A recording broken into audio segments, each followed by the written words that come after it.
João capítulo 16. Isso é muito importante, pessoal, porque não podemos, entenda bem, andar segundo a carne, mas segundo o Espírito. João é o quarto evangelho, Mateus, Marcos, Lucas, João. 16 é o capítulo, 13 é o versículo. Mas quando vier aquele Espírito da verdade, ele vos guiará em toda a verdade. Gosto de parar para explicar que a maioria já conhece. Espírito da verdade. Em João capítulo 17, versículo 17, Jesus orando ao Pai, santifica-os na verdade. Diga, a tua palavra é a verdade. Então o Espírito Santo, ele nos dirige em toda a palavra. Ele é o Espírito da palavra, sem mudar. João 16, 13. Mas quando vier aquele Espírito da verdade, da palavra, ele vos guiará em toda a verdade, em toda a palavra, porque não falará de si mesmo. Era muito comum no meio pentecostal, até hoje ainda é, mas ou menos, por causa de mais luz que temos hoje, era comum usar o segundo termo, o Espírito Santo me revelou. O Espírito Santo me falou. Quem tem uns 30, 40 anos no Evangelho ou mais, sabe que era muito comum ouvir isso. E nós aceitávamos. O temor a Deus separava. Mas peraí, o Espírito Santo não fala de si mesmo, ele não fala nada que não está na palavra. Ou o que ele fala nunca contradiz a palavra de Deus. Fique atento a isso. O Espírito Santo nunca vai falar fora da palavra, nunca vai instruir você pela palavra. Poderíamos falar de pessoas que no passado falavam como se fosse em nome do Senhor e não falavam, porque falavam fora da palavra de Deus. Um caso bem conhecido nosso é o primeiro livro de Reis, capítulo 13. Vamos rever isso aqui rapidinho, eu volto aqui, tá bom? Primeiro Reis, capítulo 13. Esse é muito conhecido nosso, mas tem sempre gente começando. Não vou ler tudo, vou fazer um resumo, tá? Vou ler do versículo 11 em diante. Esse homem de Belém de Judá, ele saiu lá de Belém de Judá, foi até Betel com uma missão dada pelo próprio Deus, para condenar o sacrifício, a idolatria, o altar idólatra de Jeroboão, do primeiro rei de Israel, do reino dividido. Lembrando que o primeiro rei foi Saul, o segundo rei foi Davi, o terceiro rei foi Salomão, o quarto foi Roboão. No dia de Roboão, o reino foi dividido. Então, de um lado ficou as tribos de Davi, de Benjamim e Judá, com o nome de Judá, e do outro lado das tribos de Israel, as chamadas tribos do norte, ficaram com o nome de Israel. Só que no período de festas, o povo ia para Jerusalém adorar a Deus, que fica do lado de Judá. Então o rei, numa inspiração diabólica, ele disse, israelitas, por que subirem a Jerusalém? Aqui estão os deuses que os tiraram do Egito. Em vez do povo amar a Deus, adorar a Deus, o povo praticava essa idolatria. Aí ele foi lá repreender, ele repreendeu. Quando repreendeu o altar, não repreendeu o Jeroboão, mas o altar, Jeroboão ficou sangado. Ei, peguem este homem. Mas a mão que ele esticou não voltou para ele não, não ficou com dura, como se fosse um pedaço de pau lá. Ele clamou, ora o teu Deus por mim, ele orou, o homem de Deus orou e a mão voltou. O rei quer dar um presente para ele. Não é orgulho, vaidade. É que eu tenho uma palavra que eu não posso comer pão nem beber água nesse lugar. E foi embora. Aí vai atrás dele, versículo 11. E morava em Betel um profeta velho. Vieram seus filhos e contaram-lhe tudo que o homem de Deus fizera aquele dia em Betel. E as palavras que dissera ao rei. E disse-lhes, seu pai, por que caminho se foi? E viram seus filhos o caminho por onde fora o homem de Deus que viera de Judá. Então disse a seus filhos, albardai-me um jumento. E albardaram-lhe o jumento, e o montou.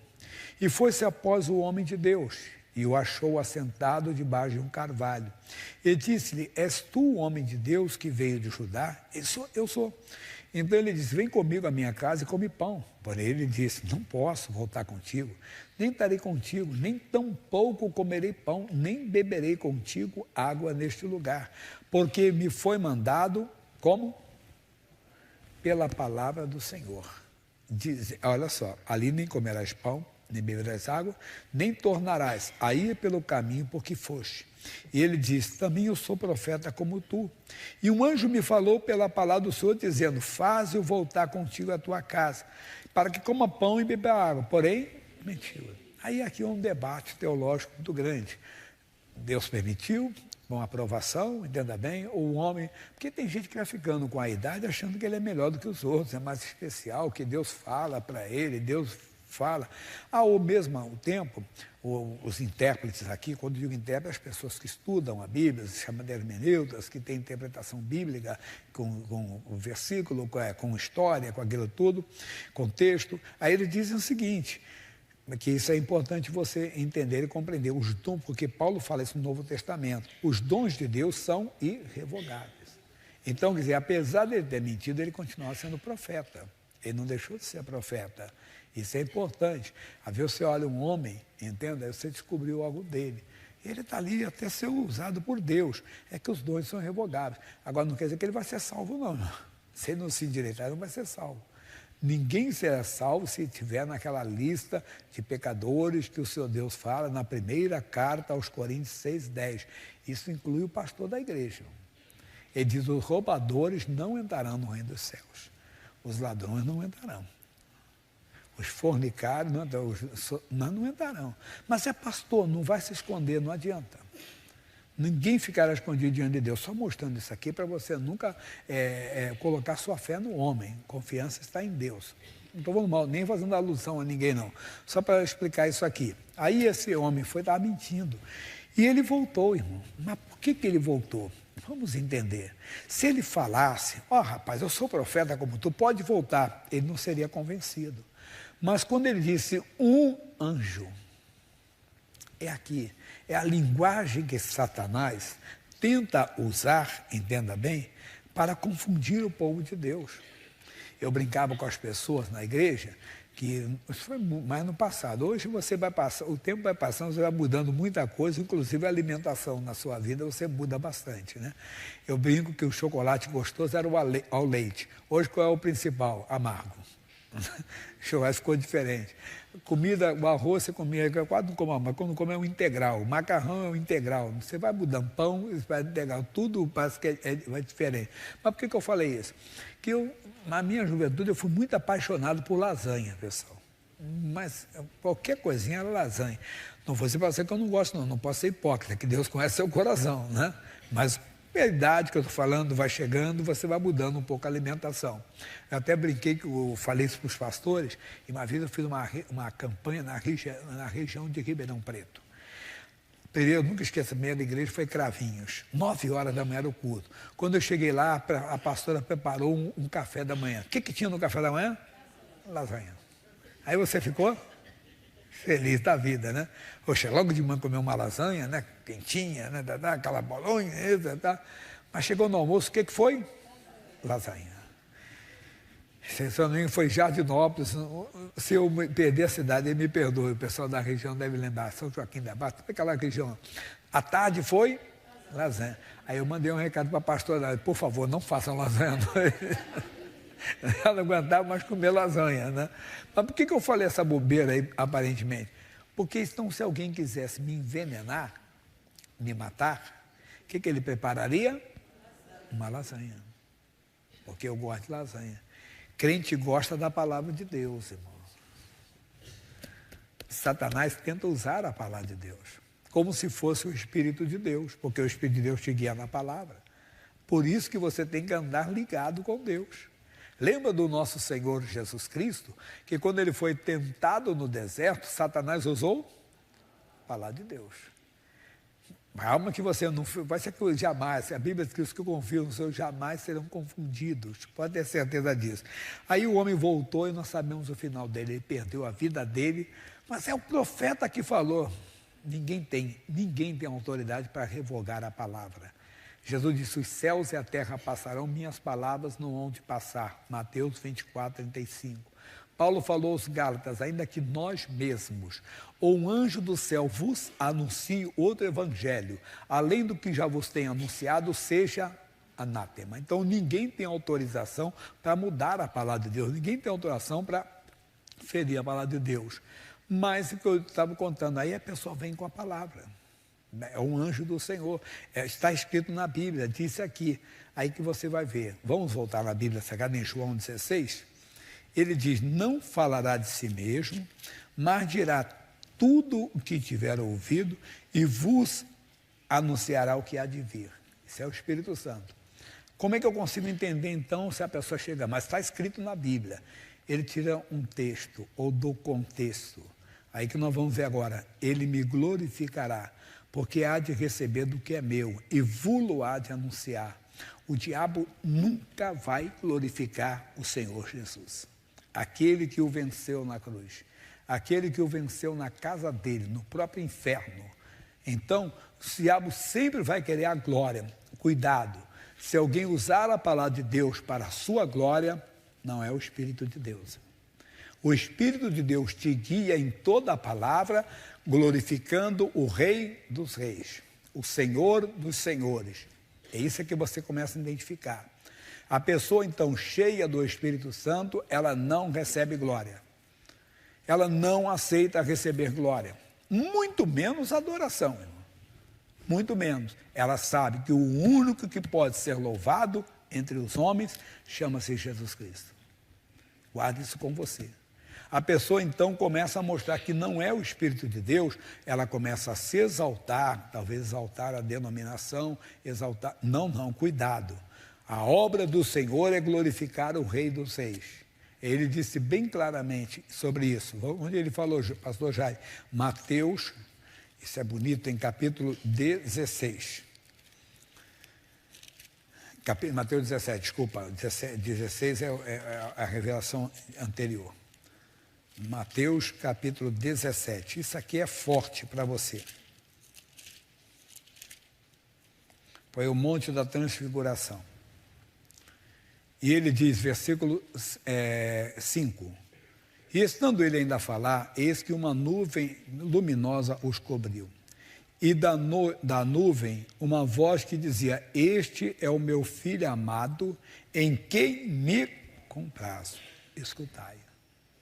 Não temos que escutar o Pedro, não temos que escutar ninguém. Quando a pessoa quer que você o escute, não é o Espírito de Deus. Isso é igual. A voz do céu é essa. Nós sempre vamos ouvir a Jesus. E a Ele, sim, nós vamos glorificar. A Ele nós vamos exaltar. E diz assim, continuando. Este é o meu filho amado, em quem me comprazo, escutai. E os discípulos, ouvindo isso, caíram sobre o seu rosto e tiveram um grande temor. E aproximando Jesus, tocou-lhe e disse, levantai-vos e não tenhas medo. Basta para nós. Então, é bem clara a palavra de Deus para nós. Nós somos dirigidos pelo Espírito Santo, dentro da palavra, para dar glória ao Senhor. É o Espírito de Deus. Nunca, nunca, nunca o homem será exaltado, outro ser, que aí é o diabo mesmo. É isso que ele quer. Se você ver na tentação do deserto, Mateus capítulo 4, qual é o objetivo do diabo? Primeiro ofereceu o pão, lembra disso? Né? Depois ofereceu, que se Jesus provar a Deus que era de Deus, queria se protegê-lo. Mas olha que está bonito aqui. Versículo 8. Capítulo 4, versículo 8. Novamente transportou o diabo a um monte muito alto e mostrou-lhe todos os reinos do mundo e a glória deles. Atenção, hein? E disse, tudo isso te darei se prostrado. Então, qual é o objetivo do diabo? Tirar a glória que é dada ao Filho de Deus. Então, como é que eu sou dirigido pelo Espírito Santo, dentro da palavra, para dar glória ao Filho de Deus? Uma palavra forte, muito forte mesmo, e vai dar continuidade à primeira parte, você vai ver que vai encaixar, mas Provérbios capítulo 14, versículo 12. Provérbios capítulo 14, versículo 12.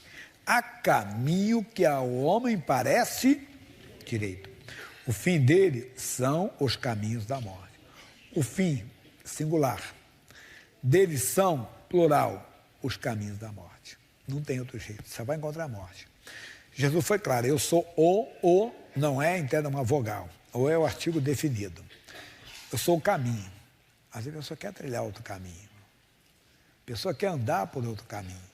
Só existe um caminho. E a pessoa quer fazer algo.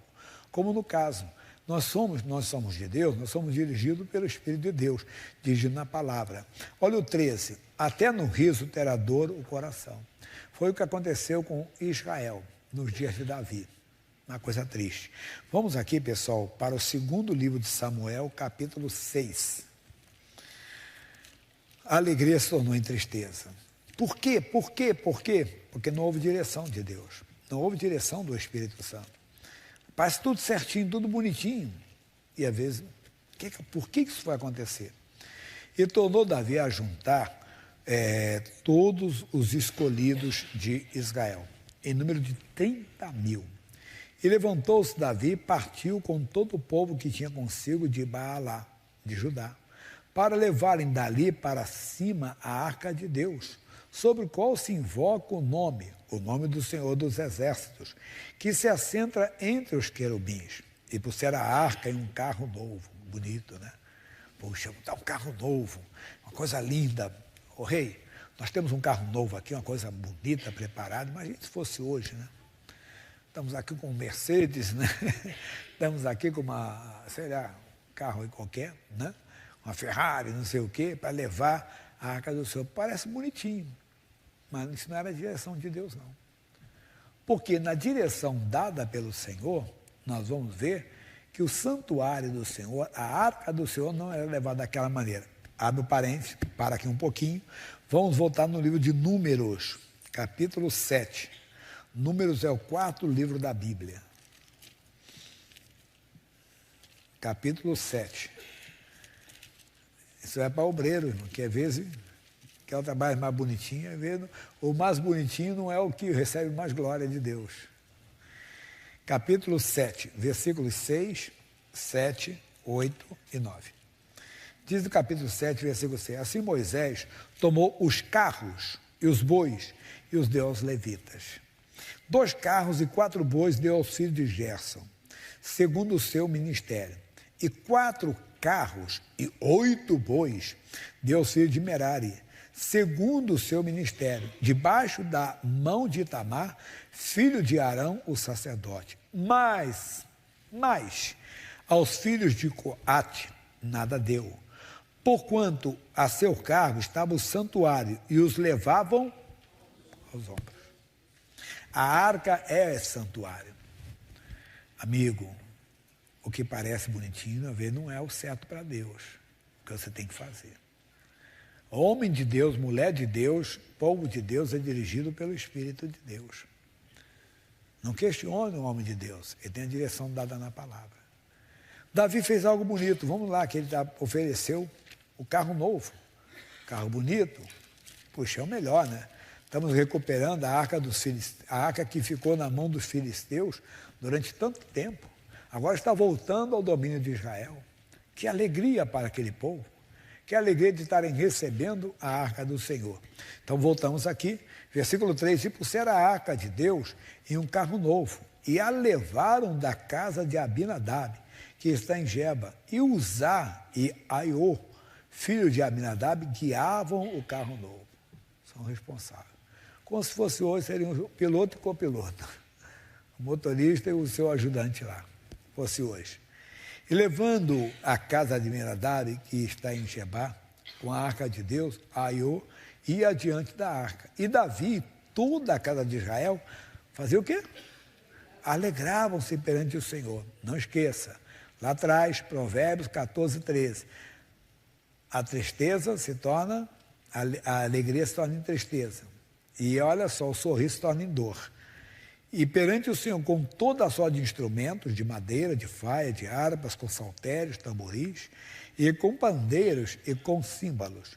E chegada a ira de Nacon, estendeu Uzá a mão à arca de Deus e segurou-a, porque os bois a deixavam perder, a carro de boi. Imagina, ó, olha para mim, vai para um lado, vai para o outro, opa, a arca vai cair. E ele foi e colocou a mão. Então a ira do Senhor se acendeu contra Uzá. E Deus o feriu ali por essa imprudência e morreu ali junto à arca de Deus. E Davi se contristou, porquanto o Senhor abriu a rotura em Uzá e chamou aquele lugar Pérez Uzá até o dia de hoje. E temeu Davi ao Senhor. Naquele dia diz, como virá a mim a arca do Senhor? Nossa lição, não questione Deus. Eles agiram fora da palavra de Deus. Há caminho, então, que ao homem parece direito. Parece que o homem está fazendo tudo certo, mas se não for direção de Deus, você vai ter uma decepção. Jesus foi claro, sem mim nada podereis fazer.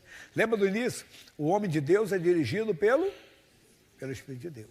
O homem de Deus, a mulher de Deus, a pessoa de Deus, nós somos dirigidos pelo Espírito de Deus. E o Espírito de Deus nos dirige na palavra. Então eles não estavam na palavra, eles não estavam fazendo conforme a palavra de Deus, pagaram um alto preço. Quando você lê essa passagem, não acho que houve maldade de Deus, não. Usaram um homem que conhecia a lei de Deus. Ele não era vamos dizer assim, um leigo, ele conhecia. E peraí, vamos, se você vê quem era filho de Aminadab, guiava um carro novo. Então, eles deveriam de conhecer a história de Israel, deveriam de conhecer a lei de Israel, como era dirigido realmente, como é que devia ser conduzida a arca. A arca, ela era colocada, havia duas argolas de um lado, de outro, e ali se colocava o bambu, não é? Assim, e ficaram 2 homens na frente, 2 atrás, e eles levavam. E eles, não, vamos fazer uma coisa melhor, vamos levar, não. O melhor é obedecer, irmão. Obedecer é melhor do que sacrificar. Você quer as coisas? Claro que nós estamos debaixo da graça, estamos debaixo da misericórdia de Deus, entende? Deus não leva em conta o tempo da ignorância, tudo bem, calma, não veja Deus agora que está pronto para castigar alguém, não. Não, é só para mostrar que você não deve fazer a obra sem a palavra de Deus. Tudo que você faz na obra de Deus, tudo que você faz na sua vida até mesmo, até no secular, até no particular, você deve consultar a palavra de Deus. Por quê? Porque nós não vivemos conforme o mundo, nós vivemos conforme a palavra de Deus. Se o que estamos fazendo pode até nos trazer alegria momentânea, pode até nos trazer dinheiro, lucro, pode até nos trazer prazer, mas se está fora da palavra de Deus, você vai pagar um alto preço. Vai pagar. O certo é viver de toda a palavra que sai da boca de Deus. Essa é a mensagem que Deus colocou no meu coração. Pastor Germe, é meio duro. Não, é a palavra de Deus para você. É advertente. Tudo que está escrito aqui é para o nosso bem. Tudo que está escrito aqui é para a instrução nossa, que nós não devemos fazer nada sem estar de acordo com a palavra de Deus. Ainda que aquilo traga alegria, ainda que aquilo traga prazer, ainda que aquilo traga dinheiro para você, lucro para você. Mas se vai fazer você perder a comunhão com Deus, não aceite aquilo. Despreze. Melhor agora chorar um pouquinho, entende, se alegrar mais tarde, do que se alegrar agora e chorar mais tarde. O segredo é viver de toda a palavra que sai da boca de Deus. Amém?